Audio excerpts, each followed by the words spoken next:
Welcome to the virtual office training. Today we will learn how to get departments wise total salary from employees data. Here is a employees data. You can see here I want to get department wise total salary from this data. Just select all your data first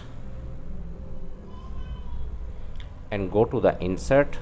Here you will find the option pivot table. Just click here and click OK. It will create the pivot in new sheet. Now drag the department to the rows to display all the departments. There are 5 departments, and now drag the salary to the sum values. It will get the total salary of all the departments. The accounts department total salary are 2,30,000. Now I will format this number. Just right click here and go to the number format, and in number just check the use 1000 separator and click OK.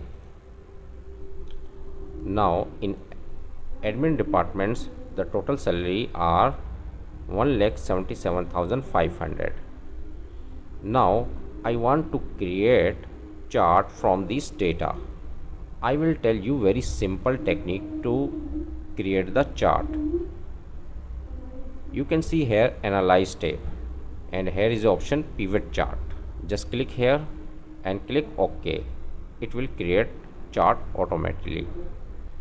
It will create the chart. Now I just close the pivot chart field. Now here is the option, you can see here plus sign.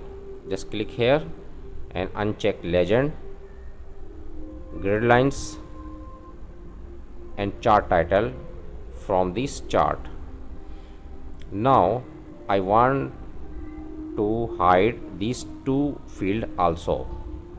Just right click here and hide all fields button on chart. That's way you can create a simple chart from this data.